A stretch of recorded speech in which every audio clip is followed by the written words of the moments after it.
Hello and welcome. This is Cheryl. Thank you so much for joining me. I'm glad that you're here. A few videos ago, I did an unboxing of the Betterpress letterpress system and tried out a bunch of different cardstocks with the Betterpress plates. Two of them I used watercolor paper, one with the Betterpress ink and another with just some black stazon ink. So I wanted to take some time and watercolor those images and just see how they looked. I absolutely love all the detail that you get with the Betterpress plates. I think they're absolutely beautiful. And this one on watercolor, I think just lends itself to watercoloring. So if you've never seen Betterpress before or seen it work, you tape your paper onto the platen, which is the clear part. There are 4 magnets on the corner. The plates go on the chase, which is the bottom part, and that's very magnetic, so it holds those plates in place. You ink it up and then you run it through a die cutting machine to create the letterpress look. Now my die cutting machine is a Big Shot machine. It also works in the Sizzix Platinum as well as the Platinum 6. And my machine is very, very well used, so I don't get a lot of the indentation of the letterpress in mine. Next time I try it, I will add a shim just to get a little bit more of that indentation, but it still creates such beautiful, beautiful detail, and I absolutely love it. So one of these images I'm going to color with Distress Reinkers. And then the other one I'm going to color with some Magicals. I think the Magicals will be really nice with the shimmer, but I always love watercoloring with Distress Reinkers. They have a lot of color to them, but they're transparent, so you can kind of control how light or how dark you go with the colors.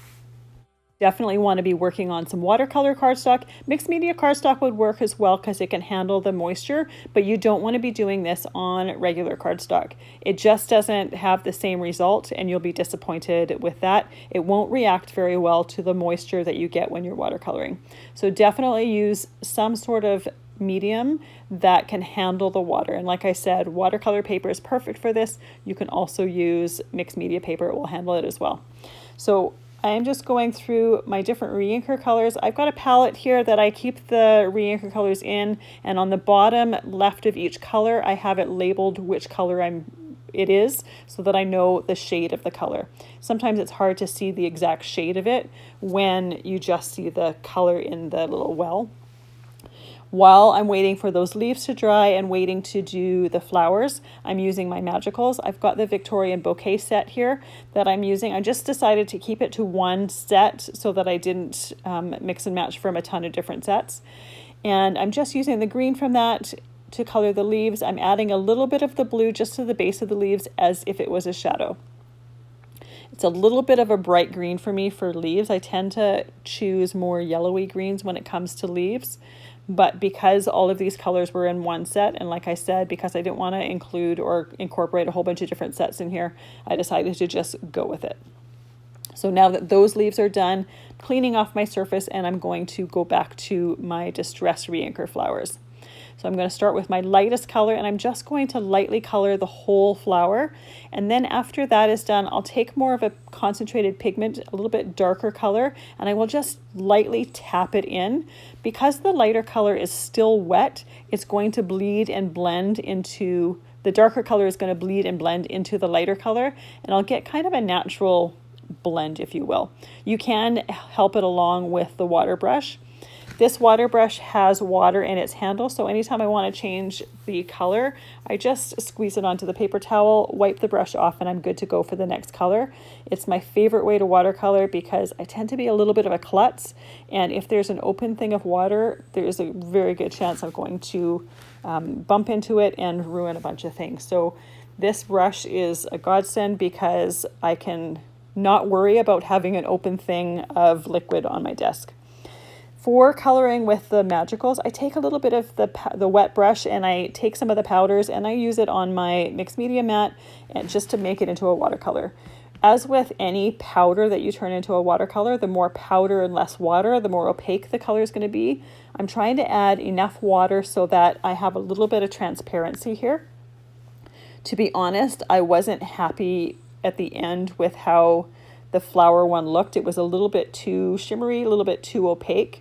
I think it would have been better if I had chosen something else, say for the leaves, and only had the flowers that were using the Magicals and shimmery. But it's one of those things, once you started, you just got to follow it through. So I just used the pink for the whole flowers. There's an orangey color that I used for a little bit in the center, and I'm going to let that completely dry, and then I'm just doing the center of my Distress Reinker flowers. I'm using a dark gray here just to kind of center those middles and make them pop a little bit more. Without it, it just looked a little bit plain. So those are the two flowers here. I definitely like the Reinker ones better for this particular card. So the other one, I'm going to set it aside. I'm not even going to turn it into a card because it's too much. It was a nice experiment, but it didn't turn out the way I had envisioned in my mind, which is totally fine. Sometimes that happens. So I'm going to cut this down to 4 inches by 5 1/4. I'm making a card that is 4 1/4 by 5 1/2.